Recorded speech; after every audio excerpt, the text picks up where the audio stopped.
Supreme court చాలా పెద్ద judgement ఇచ్చిందండి. చాలా important judgement. Under BNSS no bar on bail in death and life cases. High court UP man gets relief in 2011 murder case.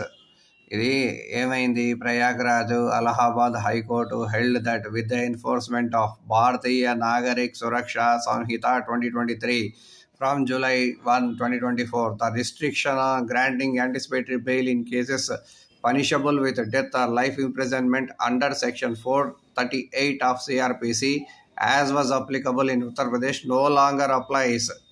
చాలా important judgement, జాగ్రత్తగా చూడండి, తర్వాత citation తీసుకోండి, నేను కూడా హెల్ప్ చేస్తాను. A bench of justice Chandra Dhari Singh clarified Thursday that section 482 of BNSS, which now governs anticipatory bail, does not retain any such prohibition as was contained under section 438(6) of CRPC. There is no bar on granting anticipatory bail in cases punishable with capital punishment or life sentence.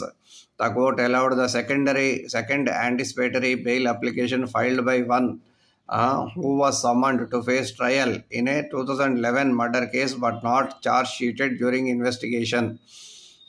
ఇది first పెట్టినప్పుడేమో ఈయనకి bail ఇవ్వలేదండి, కానీ second bail application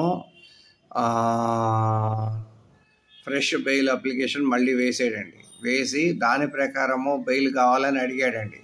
అడిగితేనేమో court bail ఇచ్చిందండి.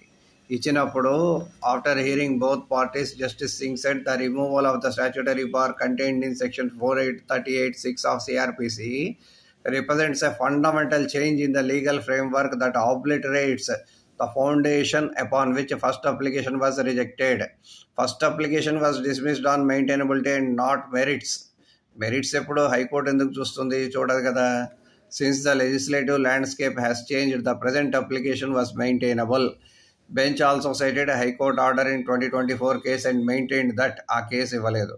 Present application falls within the ambit of BNSS and that application is entitled to benefit from more liberal provisions thereof. అది సంగతి. ఇది చాలా important judgement, చూసుకోండి, citation తీయండి.